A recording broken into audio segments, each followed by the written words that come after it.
بسم اللہ الرحمن الرحیم۔ گمنام ہیروز کے معزز ناظرین، السلام علیکم۔ آئیے چلتے ہیں کہانی کی طرف۔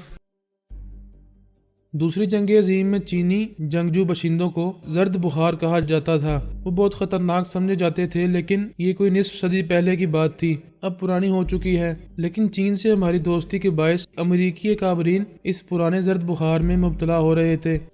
الپا خلاف توقع ناکامی سے بری طرح جھنجھلا رہی تھی۔ اس نے نارنگ کو اپنا غلام بنایا تھا، لیکن وہ اس کے تنویمی عمل سے آزاد ہو گیا تھا۔ وہ غصے سے بولی، بیما تم نے مجھے یہ کیوں نہیں بتایا کہ دھیان گیان کے وقت تنویمی عمل کے اثرات باہر نکل جاتے ہیں؟ بیما نے کہا، یہ بات مجھے معلوم تھی کہ دھیان گیان کے وقت صرف وہی بات دماغ میں رہتی ہے جسے ہم سوچنا چاہتے ہیں، باقی باتیں دماغ سے نکل جاتی ہیں۔ مجھے یہ نہیں معلوم تھا کہ تنویمی عمل کی باتیں بھی دماغ سے نکل جایا کرتی ہیں۔ نارنگ نے کہا، اب یہ معلوم ہوا ہے تو وقت گزر چکا ہے۔ الپا، سانپ نکل چکا ہے، لکیر پیٹنے سے کچھ حاصل نہیں ہوگا۔ الپا نے نرم لہجے میں کہا، نارنگ، ہمارے درمیان بڑے عرصے سے دشمنی چلتی رہی، کبھی میں تم پر غالب آتی رہی، کبھی تم مجھ پر غالب آ گئے۔ اب ہم دونوں ایک دوسرے سے نہ بڑھتر ہیں نہ کمتر ہیں۔ ہاں، ابھی تو برابر ہیں، لیکن میں جلد ہی تم پر برتری حاصل کر لوں گا، اور یہی کرنے کے لیے سب سے پہلے میں نے تمہاری ڈمی صوفیہ اور اس کی عاشق دلیر افریدی کو تمہارے شکنجے سے نکال کر انہیں فرار ہونے کا موقع دیا ہے۔ اوہ، تو یہ تم نے کیا ہے؟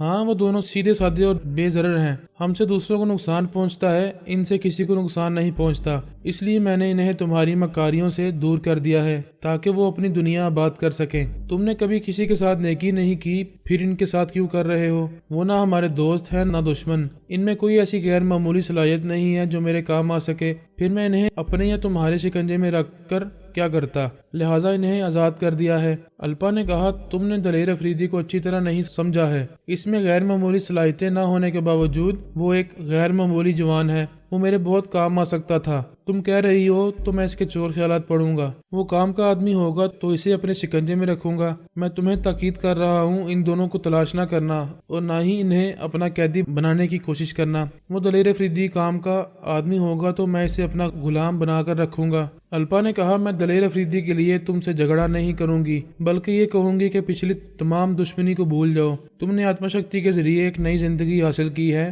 اگر مجھے دوست بنا کر رکھو گے تو ہم دونوں مل کر دوسرے دشمنوں کو اپنے قریب پھٹکنے بھی نہیں دیں گے۔ زیادہ نہ بولو، زندگی کبھی موت سے دوستی نہیں کرتی۔ تم سے دوستی اور سمجھوتا کرنے کا مطلب یہ ہوگا کہ میں موت کو اپنے ساتھ لگا لوں۔ مجھ سے ایسی حماقت کی توقع نہ کرو۔ اگر دوستی نہیں کرنا چاہتے نہ کرو، یہ سمجھوتا کر لو کہ ہم دونوں ایک دوسرے کے معاملات میں مداخلت نہیں کریں گے اور کسی بھی معاملے میں ایک دوسرے کو نقصان پہنچانے کی کوشش نہیں کریں گے۔ تم نہیں جانتے کہ تم 40 دنوں تک تپسیا کرتے رہے۔ اتنے دنوں میں ٹیلی پیتھی کی دنیا میں کتنے حالات بدل چکے ہیں۔ کیا تمہیں پتا ہے کہ نیلما پھر آتما شکتی حاصل کر کے مشرق بعید میں بڑے ہنگامے کر رہی ہے؟ یہ میرے لیے نئی اطلاع ہے۔ میں ساری دنیا کو بھول کر صرف اپنی تپسیا میں مصروف رہتا تھا۔ اگر نیلما دوبارہ آتما شکتی حاصل کر چکی ہے تو یہ حیرانی کی بات ہے، وہ مرنے کے بعد زندہ کیسے ہو گئی؟ اس طرح کہ اس کے جسم بدلنے کا کوئی حساب کسی کے پاس نہیں تھا۔ تم نے اسے بیٹی بنایا تھا، لیکن تم بھی نہیں جانتے تھے کہ جس وقت سونیا نے اسے ہلاک کیا تھا تو وہ چھٹے جسم میں تھی اور اس کے پاس 7ویں جسم میں جانے کی گنجائش تھی۔ ہے بھگوان، پھر تو نیلما بڑی چال باز نکلی، اتنے عرصے تک روپوش رہی اور مجھ سے بھی رابطہ نہیں کیا۔ بیما نے کہا، نارنگ، میں تمہارے بھروسے کے قابل نہیں رہا، پھر بھی کہتا ہوں میڈم الپا سے سمجھوتا کر لو۔ تم نہیں جانتے کہ ٹیلی پیتھی کی دنیا میں بڑی خطرناک تبدیلیاں ہوئی ہیں۔ ایک طرف نیلما نئی زندگی لے کر آئی ہے، دوسری طرف جمہوریہ چین کے اکابرین مسلمان ٹیلی پیتھی جاننے والوں سے دوستی کر چکے ہیں اور ان سے ٹیلی پیتھی کا ہتھیار حاصل کر رہے ہیں۔ پھر تو واقعی 40 دنوں میں بڑی خطرناک تبدیلیاں آئی ہیں۔ میں اپنے طور پر خیال خوانی کے ذریعے ان تبدیلیوں کو اچھی طرح سمجھوں گا، پھر یہ طے کروں گا کہ مجھے آئندہ ایک محفوظ زندگی گزارنے کے لیے کون سا راستہ اختیار کرنا ہوگا۔ میں جا رہا ہوں اور آخری بار سمجھا رہا ہوں کہ صوفیہ اور افریدی کو تلاش نہ کرنا اور انہیں قیدی نہ بنانا، ورنہ میری طرف سے انتقامی کارروائی شروع ہو جائے گی۔ یہ کہہ کر وہ بیما کے دماغ سے چلا گیا۔ الپا نے کہا، نارنگ، جانے سے پہلے میری بات سن لو۔ اسے اس کی بات کا جواب نہیں ملا۔ اس نے پھر نارنگ کو آواز دی، لیکن جواب میں خاموشی رہی۔ بیما نے کہا، وہ جا چکا ہے۔ الپا نے کہا، تم گدھے ہو، تم نے مجھے یہ کیوں نہیں بتایا کہ دھیان گیان کے وقت تمام فاضل خیالات دماغ سے نکل جاتے ہیں اور ذہن میں صرف ایک ہی خیال قائم رہتا ہے؟ میں جانتا تھا، لیکن یہ بات دماغ میں نہیں آئی کہ ترمیمی عمل کی باتیں بھی دھیان گیان کے وقت دماغ سے نکل سکتی ہیں اور دماغ بالکل خالی اور شفاف ہو کر صرف ایک خیال کو قائم رکھتا ہے۔ اس نے چیلنج کیا ہے کہ میں صوفیہ اور افریدی کو ٹریپ نہ کروں، اور یہ بات میرے مزاج کے خلاف ہے کہ کوئی مجھے اس طرح چیلنج کرے۔ آپ بہت شکتی مان ہیں اور بہت زیادہ ذہین ہیں۔ نارنگ کے چیلنج کرنے سے کیا ہوتا ہے؟ ہم ان دونوں کو تلاش کریں گے اور ٹریپ کریں گے۔ بکواس مت کرو، میں نارنگ کے خلاف بہت کچھ کر سکتی ہوں، لیکن ابھی سمجھوتے کا راستہ اختیار کروں گی۔ اس کی مرضی کے مطابق صوفیہ اور افریدی کو ٹریپ نہیں کروں گی۔ اسے یہ تاثر دوں گی کہ میں اسے دوستی کرنے کے لیے اس کی ہر بات ماننے کو تیار ہوں۔ خدا کی قدرت اور روحانی عمل کے نتائج سامنے آتے ہیں مگر سمجھ میں نہیں آتے۔ الپا اس وقت دلیر افریدی کو ٹریپ کرنے کے خیال سے باز آ گئی تھی۔ صوفیہ اور افریدی یہ سمجھ نہیں سکتے تھے کہ ایک بزرگ نے اپنے روحانی عمل کے ذریعے دلیر افریدی کی سلامتی کا یقین دلایا تھا، اور اس کے مطابق افریدی بیما پر غالب آیا تھا، پھر الپا کے شکنجے کو توڑ کر صوفیہ کے ساتھ فرار ہوا تھا۔ اس کے بعد پھر الپا اور بیما اس کے لیے مصیبت بننے والے تھے، لیکن الپا نے اسے ٹریپ کرنے کا ارادہ بدل دیا تھا۔ یہ خدا کی قدرت تھی، روحانی عمل کا نتیجہ تھا۔ اگر ذہانت سے حالات کا تجزیہ کیا جاتا تو یہ حقیقت سمجھ میں آ سکتی تھی۔ نارنگ نے خیال خوانی کی پرواز کی اور نیلما کے دماغ میں پہنچنا چاہا تو اسے اس کا دماغ نہیں ملا۔ اس کی سوچ کی لہریں بٹک کر واپس آ گئیں۔ تب اس کی سمجھ میں آیا کہ نیلما نے اپنا لب و لہجہ بدل دیا ہے۔ وہ واپس بیما کے دماغ میں آ کر بولا، مجھے نیلما کے پاس یا کسی ایسے شخص کے پاس پہنچاؤ جس کے ذریعے میں مشرق بعید کے تمام حالات سے واقف ہو سکوں۔ بیما نے کہا، ابھی میڈم الپا نے مجھے سمجھایا ہے کہ میں آپ کی ہر بات مانتا رہوں اور آپ کو ناراض نہ کروں۔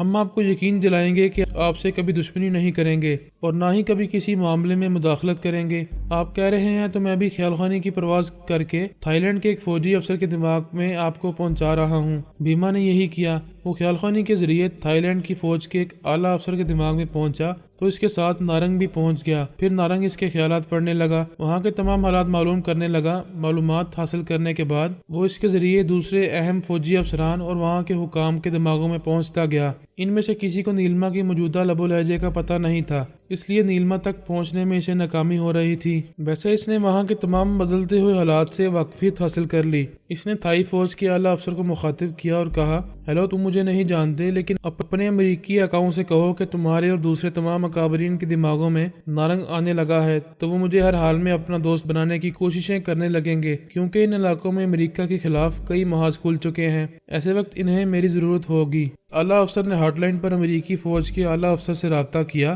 میں اپنے اعلیٰ افسر کی طرف سے گفتگو کر رہا ہوں، کیونکہ وہ صرف فیکس کے ذریعے رابطہ کرتے ہیں، فون پر باتیں نہیں کرتے۔ نارنگ نے تھائی فوج کے اعلیٰ افسر کی زبان سے پوچھا، وہ فون پر گفتگو کیوں نہیں کرتے ہیں؟ جونیئر افسر نے کہا، نیلما بہت خطرناک ہے، وہ یوگا جاننے والوں کے دماغوں میں بھی پہنچ جاتی ہے۔ ہمارے اعلیٰ افسر کا دماغ بہت حساس ہے، وہ سوچ کی لہروں کو محسوس کرتے ہی سانس روک لیتے ہیں، لیکن نیلما کے آنے سے وہ ایسا نہیں کر سکیں گے۔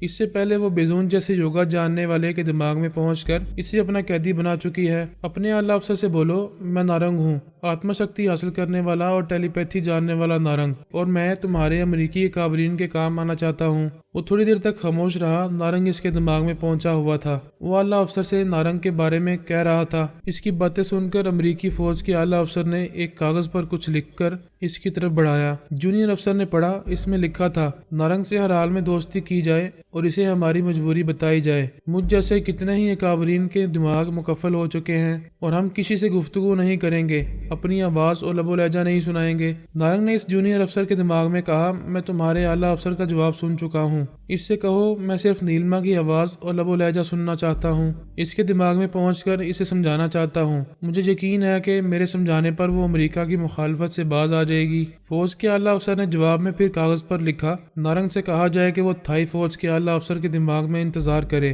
ابھی ہمارا ایک ٹیلی پیتھی جاننے والا اس کے دماغ میں آ کر نیلما کا لب و لہجہ سنائے گا۔ نارنگ اس تھائی فوج کے اعلیٰ افسر کے دماغ میں واپس آ گیا۔ تھوڑی دیر بعد لیزی گارڈ اس اعلیٰ افسر کے دماغ میں آیا، لیکن اپنی اصلی آواز اور لب و لہجے سے پرہیز کرتے ہوئے اس نے فرضی لب و لہجہ اختیار کیا۔ پھر پوچھا، کیا مسٹر نارنگ موجود ہیں؟ نارنگ نے کہا، ہاں میں موجود ہوں، میں نیلما کے لب و لہجے کی نقل کر رہا ہوں، آپ توجہ سے سنیں۔ لیزی گارڈ نیلما کی موجودہ لب و لہجے کو بار بار دہرانے لگا۔ پھر نارنگ نے کہا، ہاں میں نے اسے ذہن نشین کر لیا ہے، تمہارا شکریہ۔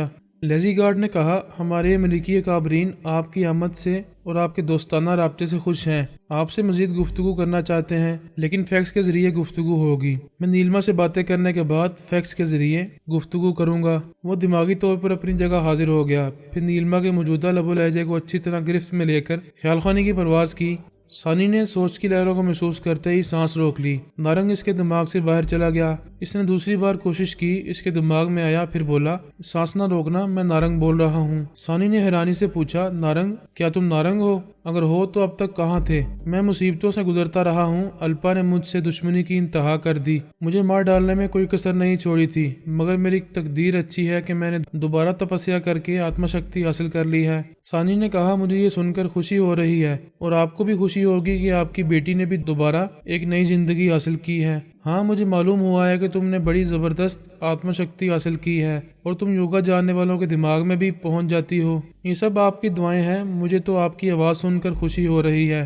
ویسے آپ کچھ خیال نہیں کریں گے تو میں ایک بات کہنا چاہتی ہوں۔ ایک نہیں، 1000 باتیں کہو، میں برا نہیں مانوں گا۔ آپ اگر اپنی اس بیٹی کی بھلائی چاہتے ہیں تو براہ راست کبھی میرے دماغ میں نہ آئیں اور نہ ہی کبھی مجھے اپنے دماغ میں آنے دیں۔ آپ نہیں جانتے کہ ہمارے دشمن کتنے مکار ہیں، اور ان میں بابا صاحب کے ادارے والے بھی ہیں۔ وہ بڑی چالاکی سے نیلما بن کر آپ کے دماغ میں آ کر دھوکہ دے سکتے ہیں، اور میرے دماغ میں آ کر نارنگ بن کر مجھے دھوکہ دے سکتے ہیں۔ ہاں بیٹی، میں اس بات کو اچھی طرح سمجھ رہا ہوں۔ ہم ایک دوسرے کے دماغ میں آئندہ براہ راست نہیں آئیں گے۔ میں اپنا ایک اعلی کار مقرر کرتا ہوں، تم اس کے دماغ میں پہنچ کر جب چاہو گی مجھ سے باتیں کر سکو گی۔ ابھی تم میرے دماغ میں آ جاؤ۔ ثانی اس کے دماغ میں پہنچ گئی۔ وہ خیال خانی کی پرواز کرتا ہوا صوفیہ کے دماغ میں آیا، پھر ثانی سے بولا، نیلما، اس کا نام صوفیہ ہے اور اس کے ایک عاشق کا نام دلیر افریدی ہے۔ دونوں بہت سیدھے سادے اور بے ضرر ہیں، لیکن دلیر افریدی کچھ غیر معمولی قسم کا جوان ہے۔ ہم رفتہ رفتہ اسے اعلی کار کے طور پر آزماتے رہیں گے۔ ثانی نے اس سے پوچھا، باپو، میں آپ کو باپو کہوں؟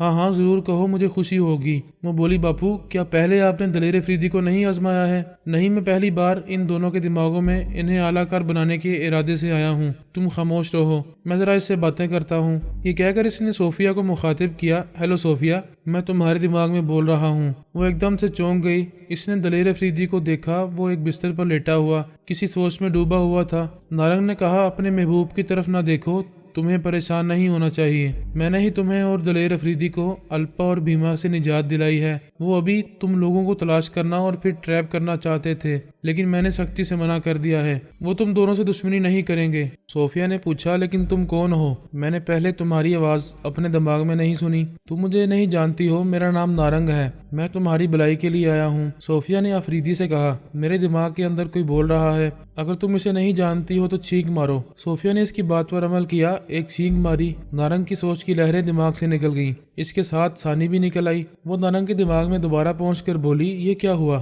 یہ تو کچھ عجیب سی بات ہو گئی۔ نارنگ نے حیرانی سے کہا، میرے لیے بھی عجیب سی بات ہے، ایسا پہلی بار دیکھ رہا ہوں کہ چھینک مارنے سے خیال خانی کی لہریں باہر نکل جاتی ہیں۔ ثانی نے کہا، باپو، آپ نے کہا تھا کہ صوفیہ کے ساتھ وہ جو اس کا محبوب ہے وہ کچھ غیر معمولی قسم کا جوان ہے۔ ابھی اس نے صوفیہ سے کہا تھا کہ چھینک مارو، اور اس نے چھینک مار کر ہمیں دماغ سے نکال دیا تھا۔ واقعی اس جوان نے بڑی اچھی تدبیر بنائی ہے۔ یوگا میں مہارت حاصل ہو یا نہ ہو، چھینک مارو اور خیال خانی کی لہروں کو دماغ سے باہر نکال دو۔ یہ بڑا ذہین اور چال باز معلوم ہوتا ہے، واقعی ہمارے کام آ سکتا ہے۔ نارنگ اب اس کے چور خیالات پڑھ کر اس کے بارے میں معلومات حاصل کرنا چاہتا تھا، لہذا خیال خانی کے ذریعے اس کے دماغ میں پہنچا۔ اس نے فوراً ہی بے چینی محسوس کر کے چھینک ماری۔ نارنگ اس کے دماغ سے نکل آیا۔ اس نے پھر دوسری بار اس کے دماغ میں پہنچنا چاہا تو اس نے پھر چھینک مار کر اسے دماغ سے نکال دیا۔ نارنگ نے جھنجھلا کر کہا، یہ تو عجیب شخص ہے، دماغ میں پہنچتے ہی چھینک مار دیتا ہے، کچھ کہنے کا موقع نہیں دیتا ہے۔ ثانی نے کہا، صوفیہ سے کہا جائے کہ وہ آپ کو دماغ میں آنے اور کچھ کہنے کا موقع دے۔ نارنگ پھر صوفیہ کے دماغ میں آ کر بولا، چھینک نہ مارنا، پہلے میری بات سن لو۔ میں تم لوگوں کا مددگار ہوں، اگر میں ساتھ چھوڑ دوں گا تو الپا اور بھیما تم لوگوں کو مصیبتوں میں ڈالتے رہیں گے، مجھ پر بھروسہ کرو۔ وہ بولی، بھیما تم آواز بدل کر بول رہے ہو، میں اچھی طرح جانتی ہوں تمہارے ساتھ الپا بھی ہوگی، لیکن وہ خاموش ہے۔ ایسے ہی وقت راما راؤ نے آ کر کہا، بھوجن کا وقت ہو گیا ہے، کیا میں تھالی پروس لاؤں؟ آفریدی نے کہا، ہاں بھوک لگی ہے، کھانا لے آؤ۔ نارنگ نے کہا، بیٹی، میں اس آدمی کی آواز اور لب و لہجے کو اچھی طرح گرفت میں لے چکا ہوں، اس کے دماغ میں رہ کر ان دونوں کو اعصابی کمزوری میں مبتلا کروں گا تو وہ چھینکنا بھول جائیں گے۔ صوفیہ نے پوچھا، کیا تم میرے دماغ میں موجود ہو یا یہاں جا چکے ہو؟ آفریدی نے پوچھا، تم کس سے بات کر رہی ہو؟ کیا وہ لوگ ابھی تک تمہارے دماغ میں موجود ہیں؟ ابھی بھیما آواز بدل کر میرے دماغ میں بول رہا تھا، افریدی نے کہا تم کیسی لڑکی ہو، میری بات یاد نہیں رکھتی ہو؟ میں نے کہا تھا ایسے وقت چھینک لیا کرو۔ صوفیہ نے ایک چھینک ماری، نارنگ پھر اس کے دماغ سے باہر نکل گیا۔ ثانی نے کہا آپ انہیں اعصابی کمزوری میں مبتلا کر کے یا زخمی کر کے بھی ان کے دماغوں میں نہیں جا سکیں گے۔ یہ بات موٹی عقل سے بھی سمجھ میں آتی ہے کہ آدمی اعصابی کمزور ہو کر یا زخمی ہو کر بھی چھینک مار سکتا ہے۔ تم ٹھیک کہتی ہو، وہ دونوں ہر حال میں چھینکیں ماریں گے، ہمیں اپنے دماغوں میں پہنچنے نہیں دیں گے۔ ثانی نے کہا میں امریکہ کے اہم معاملات میں مداخلت کر رہی ہوں، اسے تھائی لینڈ میں قدم جمانے کا موقع نہیں دے رہی ہوں۔ اتنے بڑے معاملات کے سامنے یہ صوفیہ اور افریدی کیا چیز ہیں، ان کے لیے وقت ضائع نہیں کرنا چاہتی، بعد میں ان لوگوں سے نمٹ لیا جائے گا۔ تم درست کہتی ہو، لیکن الپا صوفیہ کو ہر حال میں ٹریپ کرنا چاہے گی کیونکہ وہ الپا کی مکمل ڈمی بننے کی صلاحیت رکھتی ہے۔ اب سے ایک دن پہلے صوفیہ بڑی کامیابی سے الپا بن کر بھیما کو دھوکہ دیتی رہی۔ میں مانتی ہوں کہ ان دونوں کو نظر انداز نہیں کرنا چاہیے، افریدی کے چور خیالات پڑھ کر معلوم کرنا چاہیے کہ اس میں مزید کیا کیا صلاحیتیں ہیں، لیکن ابھی تک کوئی ایسی تدبیر نہیں سجائی دے رہی کہ ان کے دماغ میں پہنچ کر آرام سے ان کے چور خیالات معلوم کیے جائیں۔ ثانی نے اپنا موبائل فون نمبر نارنگ کو بتایا اور نارنگ کا فون نمبر خود یاد کیا، پھر کہا اب ہم براہ راست ایک دوسرے کے دماغ میں نہیں آئیں گے، آپ کسی کو اعلی کار بنا کر ضرورت کے وقت اس کے ذریعے فون پر رابطہ کریں، میں بھی اس اعلی کار کے دماغ میں آؤں گی، اس طرح ہم اس کے اندر رہ کر ایک دوسرے سے رابطہ کرتے رہیں گے۔